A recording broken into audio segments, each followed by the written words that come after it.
Remember that moment. It's an almost physical sensation. You're with friends or in a work meeting. Someone pitches an idea, and everyone else nods in agreement, laughs, offers support. And you stay silent, because inside, everything is screaming the opposite. It's not funny.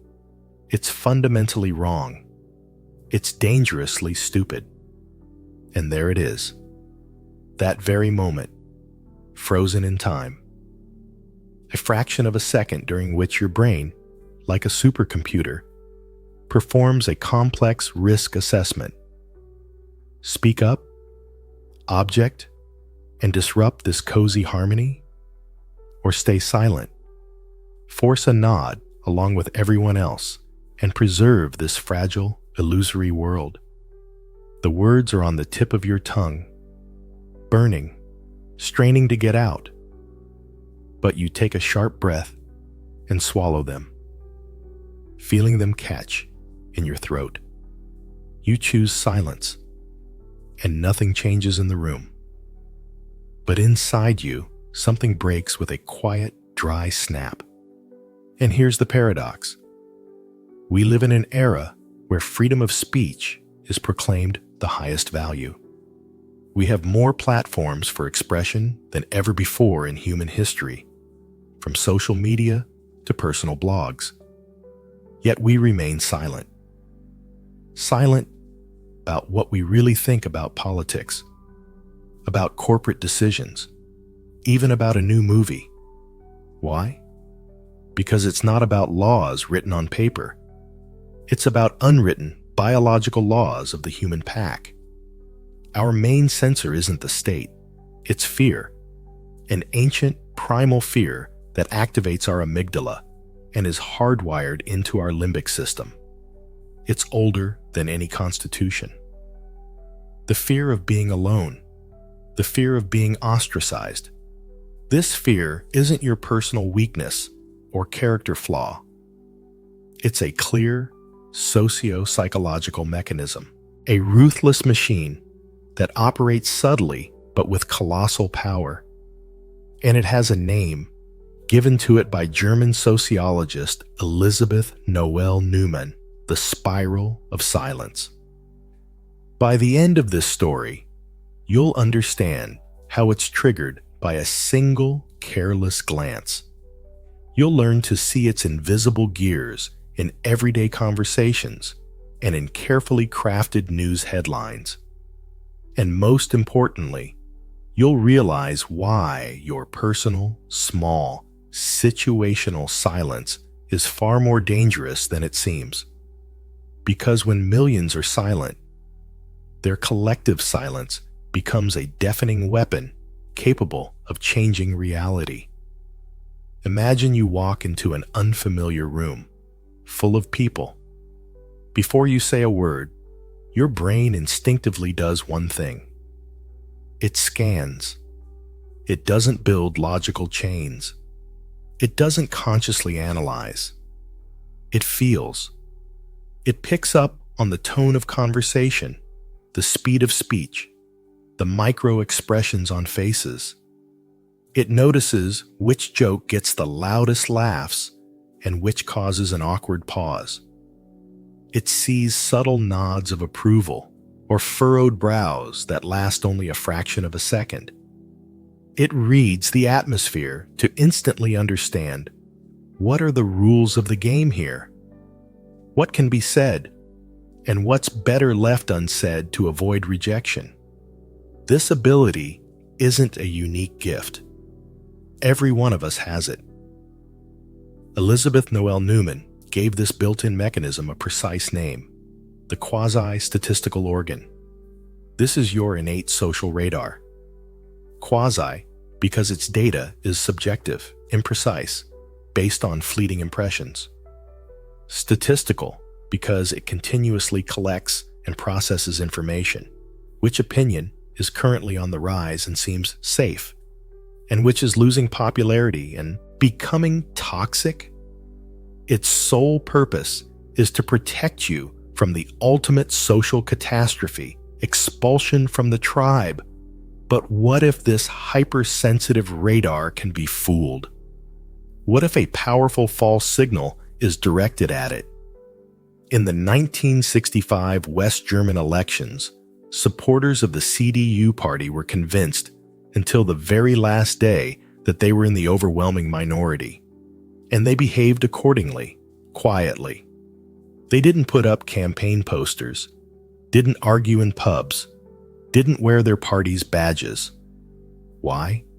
Because their opponents, the Social Democrats, ran an incredibly loud, visually aggressive campaign. Their symbols, their slogans, their flags were everywhere, creating a perfect illusion of total dominance. And the social radars of millions of people received a distorted signal. You are few. Be silent so as not to stand out. Although in reality, as the archives of the Allensbach Institute for Demoscopy showed, the forces were roughly equal. So, each of us has a sensor that constantly, like a dosimeter, measures the temperature and radiation background of public opinion. But the sensor itself is just an instrument. Why do its readings cause such a powerful, almost uncontrollable reaction in us? Why does the signal "you are in the minority" literally make you speechless, cause your mouth to go dry, and make your heart beat faster? Because this radar is connected directly to the oldest and most powerful engine of human behavior, to the raw nerve of primal fear. Let's go back to that room, to that very moment. But let's imagine your colleague finally decided to speak up. He said what he thought. What happens next? No one yells. No one threatens. Something far more terrifying happens. The conversation freezes for a second. A deafening silence hangs in the air. Someone casts a sidelong, icy glance. Another quickly changes the subject, as if nothing happened. The air in the room becomes cold and dense, as if the oxygen has been sucked out. This is the punishment, not aggression, but silent social exclusion. The person wasn't attacked.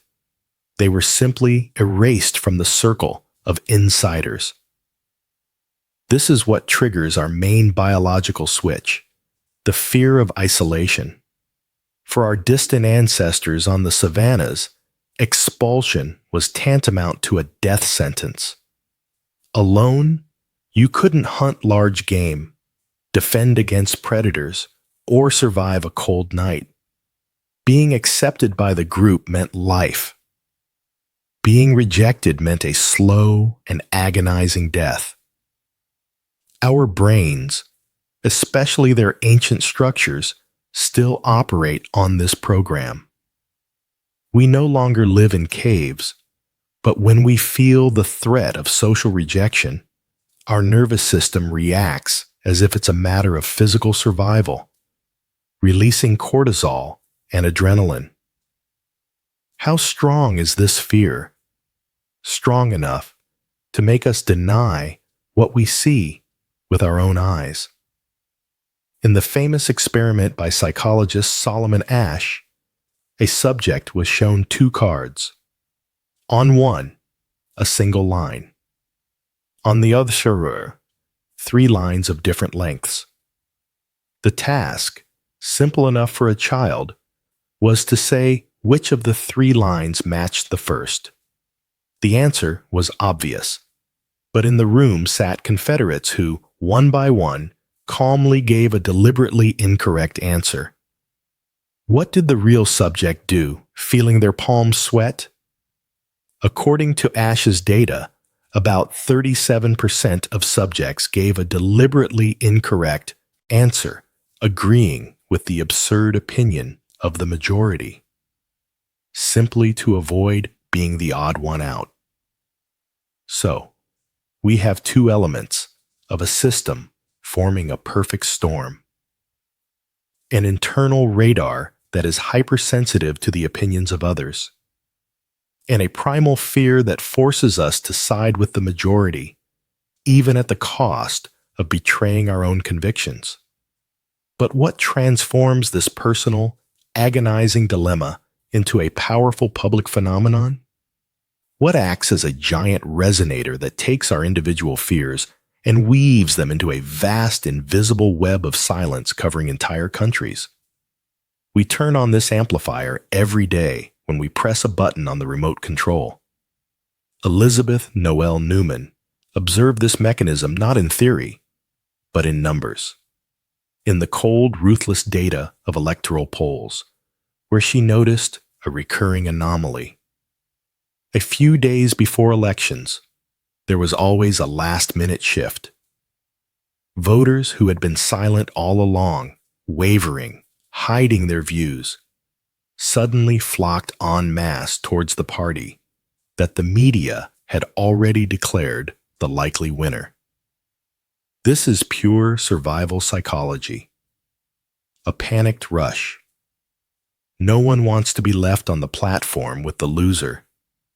Everyone wants to jump onto the last car of the departing, roaring train of winners. And who drives this train? Who announces its route and shouts through a megaphone that tickets are almost sold out? The media. And here's the main trick. The media don't so much tell you what to think. That's too crude. They do something far more subtle and effective. They tell you what everyone else thinks.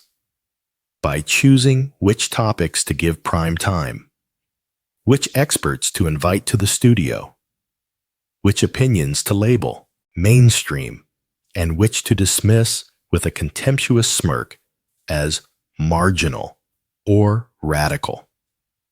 This is how they tune your internal social radar. They send you a crystal clear signal. This position is safe.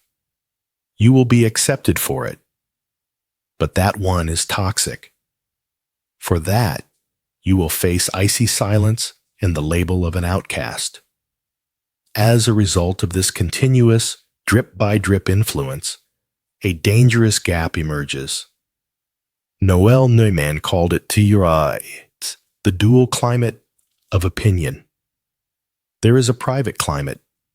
This is what people actually think, what they whisper about in kitchens, with their closest confidants, glancing at the door. And there is a public climate, that glossy, sanitized, edited version of reality that is broadcast on screens, and that it's not scary to voice aloud. When the spiral of silence spins at full power, the chasm between these two worlds becomes bottomless. Society begins to live in two parallel, non-intersecting universes, experiencing severe cognitive dissonance. And here's what happens. An entire nation begins to lie to itself, participating in one grand spectacle. It presents one face to the public, while harboring something entirely different in its soul. A loud, perfectly organized minority begins to seem like an overwhelming majority. And the real but quiet majority feels isolated, fragmented, and abnormal. But how deep is this lie? And how dangerous is it when the public mask completely hides the true, ailing face of society? Recall that corporate meeting, the long polished table. The boss proposes a new, questionable strategy, and everyone around nods, their faces expressing fervent enthusiasm, words about breakthrough vision and new paradigm fill the air. It seems there are simply no dissenters. It's a monolith of like-minded individuals. And then, in the smoking area or in a secure private chat, one of these enthusiastic colleagues messages you. You realize this is a complete disaster, right? But arguing with him is pointless. it's not worth the trouble. At that moment, you see it in action. The public mask. You see how a person consciously says not what they think, but what is safe and advantageous to say at that moment. They are not a liar. They are simply a virtuoso at adapting to survive in a social environment. This gap between what is said aloud and what is actually thought is that dual climate of opinion. It is the main symptom of a working spiral of silence, like a fever in a serious illness. When it appears, public debates turn into a theater of the absurd. The discussions are not about real problems, but about their safe simulacra, pre-approved. Society loses its ability for self-diagnosis because public discourse no longer reflects the true sentiments of the people. It reflects only the collective, pervasive fear of those people. And here lies the greatest danger, which goes far beyond personal discomfort and hypocrisy. Politicians make laws based on what? Public polls and sentiments broadcast in the media. Corporations build their multi-billion-dollar strategies by studying public demand. They all orient themselves to that very public climate, treating it as reality. And when this climate is a fiction, created by the silence of the majority and the shouts of the minority, then the decisions made based on it will be catastrophically wrong. The sawing illusion of universal consensus becomes the foundation for real laws and rules that will ultimately affect everyone, even those who wisely remain silent. Society begins to act based on self-deception, moving towards a precipice with a smile on its face. But if the majority is silent or wears masks, then who speaks the truth? Who can sound the alarm? Is everyone susceptible to this fear? Fortunately, no. In any system, there are those who do not obey its rules, people upon whom the fear of isolation has no effect. They are a glitch in the matrix of the spiral. And it is they, this hard core of dissenters, who are capable of stopping it or even reversing its direction. Imagine an astronomer in the 17th century. In the ringing silence of an observatory, smelling of dust and wax, night after night he peers through the cold, brass eyepiece, recording the movements of celestial bodies in his journal. Around him, the entire scientific world, the entire church, all of society insists on one thing. The earth is the center of the universe. This is not an opinion. It is a granite truth, the foundation of creation. But his calculations, his observations, made with a trembling hand, whisper something else to him about a mad, heretical idea that the earth is just one of the planets, silently revolving around the dazzling sun. He shares his conjectures with colleagues and sees mockery in their eyes, icy pity, poorly concealed fear. Behind his back, they hiss, "Madman." He is utterly alone. But he does not fall silent, because he believes not in what the people around him say. He believes that his heretical numbers will be seen and understood by the next generation. He is the vanguard, a man who is willing to live in the icy desert of isolation today because he is certain the future will be on his side. The spiral of silence pulls almost everyone in, like a gravitational well. But there are two groups of people it doesn't affect. Elizabeth Noel Newman, with the precision of an entomologist, classified them as the hardcore and the avant-garde. and the difference between them is fundamental. The hardcore are people who are already on the social fringe or who simply have nothing to lose. They are so committed to their beliefs that the threat of further isolation doesn't scare them. For them, it's just an amplification of the usual background noise. Often, these are the remnants of a defeated political party or followers of a forgotten cult, already defeated, but refusing to surrender. Their motto, "I will speak, even if I am the last one left." The avant-garde, in turn, are innovators, artists, intellectuals. They also go against the current, but their motivation is different. They are confident that public opinion is not yet ripe, but will inevitably change in their favor. They are prepared for temporary misunderstanding because they see themselves not as outcasts, but as prophets. Some cling to the past with the tenacity of the doomed. Others, with the sharp scalpel of ideas, dissect the future. But both are not afraid of the deafening silence of the majority. And here arises an uncomfortable, prickly question. We are accustomed to admiring those who go against the crowd. Galileo, Giordano Bruno, Martin Luther King. We elevate these names, which have become synonymous with courage, to pedestals. We see heroes in them. But Noel Newman's theory mercilessly tears away this romantic veil. For the hardcore are not only solitary heroes, they are also religious fanatics. They are also members of radical sects whose eyes burn with a cold fire. They are also terrorists, ready to die for an idea rejected and cursed by the rest of the world. The mechanism of defiance against the spiral of silence is absolutely morally neutral, like the law of gravity.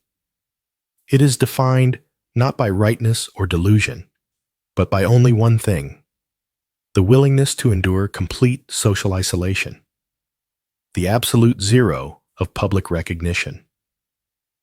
And the realization of this forces a new look at the nature of conviction. Sometimes, the most unyielding faith is simply a pathological deafness to the voice of humanity, and that is not always good. So, we see that there are people who can resist pressure. They either look to the past or to the future, but pointedly ignore the present. Most of us, however, live precisely in the present, constantly scanning the moods around us with our sensitive social membrane. But how do you measure your own threshold of fear? How much does the threat of disapproval, expressed in a cold glance or sudden silence, personally affect you? It turns out you don't need a polygraph or an MRI machine for this. All you need is one simple, yet brilliantly accurate thought experiment developed by Noel Newman for field research. An experiment that shows what our willingness to speak is truly worth. Imagine this. You get on a train. 5 hours of travel lie ahead, to the monotonous clatter of wheels. The compartment smells of cooled metal and road dust. Outside, the landscape flashes by. Uniform. After a while, a pleasant-looking stranger sits opposite you. You exchange a few polite phrases, and then suddenly, he begins to discuss a very sharp, controversial topic. For example, politics, religion, or any other issue that divides society into two irreconcilable camps. And his opinion is directly opposite to yours. He expresses it confidently, calmly, without a hint of aggression, which makes his words even more disarming. 5 hours. 5 long hours ahead in one enclosed space in this metal box. Now, for the main question, and be absolutely honest with yourself. Will you argue with him? Will you start a conversation to present your point of view? Or will you simply remain silent, burying yourself in a book or phone, feeling your mouth go dry, to avoid potential conflict and spend those 5 hours in strained silence? What will you do? Not a hypothetical person, but you personally.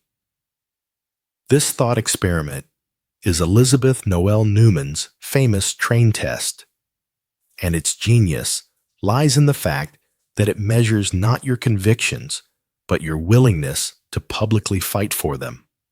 After all, your answer doesn't depend on how right you are. It depends on the instantaneous assessment of the climate of opinion performed by your quasi-statistical organ. If you feel that your point of view is currently popular and supported by the majority, you are more likely to engage in dialogue. You feel the invisible support of millions behind you, as if an entire army stands with you. If, however, your internal radar signals red that your opinion is currently in the minority, you will most likely prefer silence to avoid risk. Thus, the train test is an instant snapshot of your personal fear of isolation. It shows how much you are willing to risk social comfort for the sake of defending your views with a single, unfamiliar person whom you will never see again. But the most striking thing isn't even that. Noel Newman and her colleagues from the Allensbach Institute for Demoscopy conducted this test on thousands of people for decades before elections in West Germany.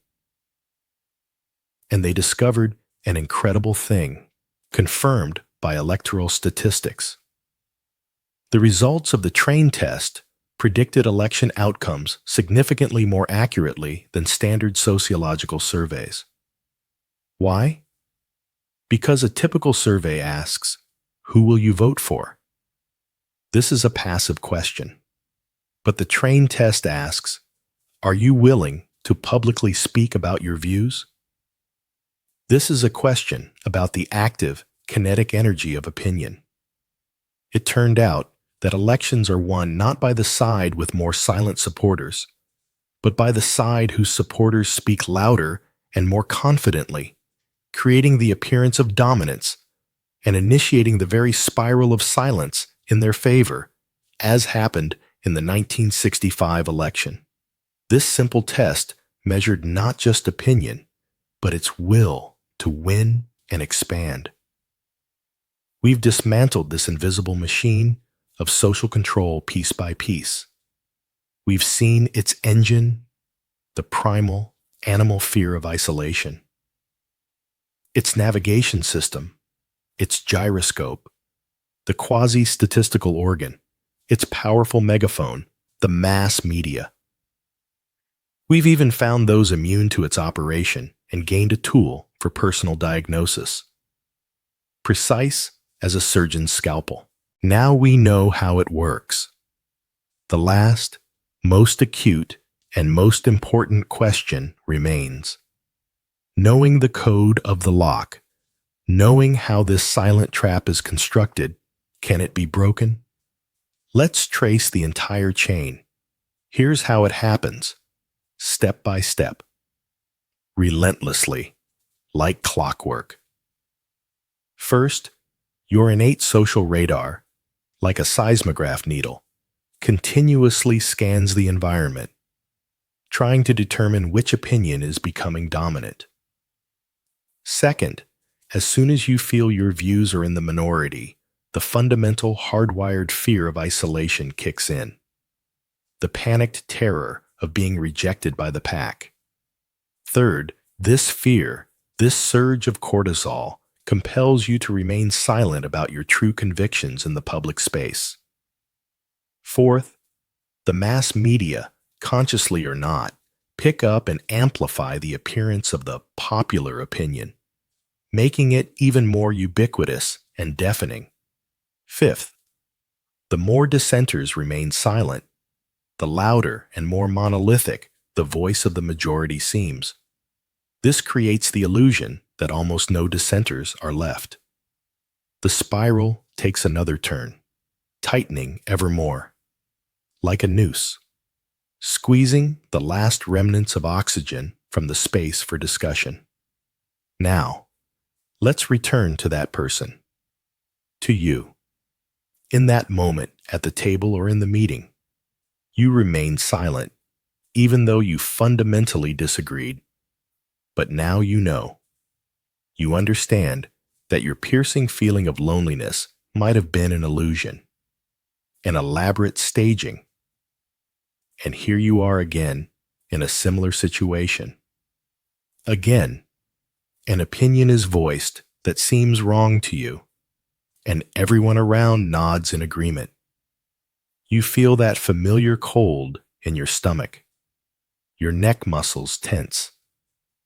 Your brain screams, "Be silent, don't risk it." But this time, something changes. You don't deliver an angry speech. You don't jump into a fight. You take a small step.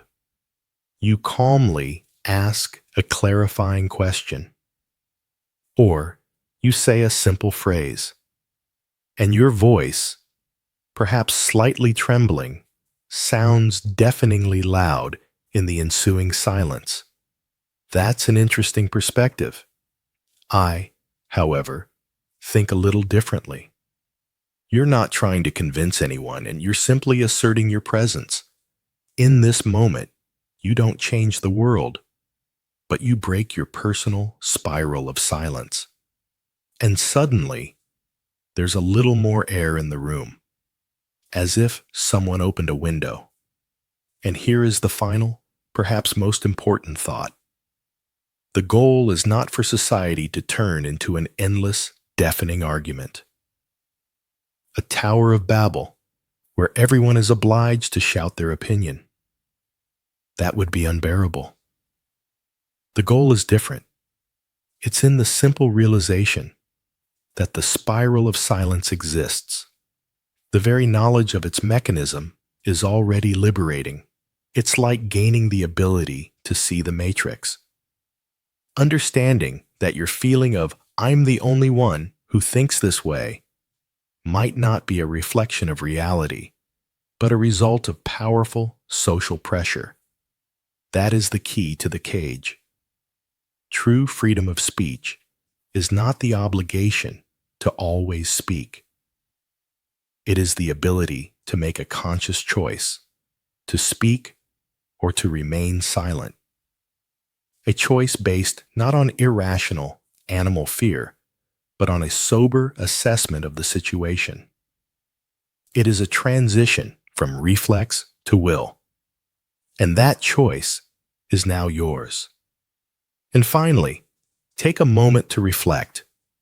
Recall recent situations, that meeting, that family dinner, that conversation in the work chat, when you chose to remain silent, even though you were boiling with disagreement inside. Try to honestly answer one question. What was the main reason for your silence? Was it a real, calculated risk to your career, to your relationships with loved ones?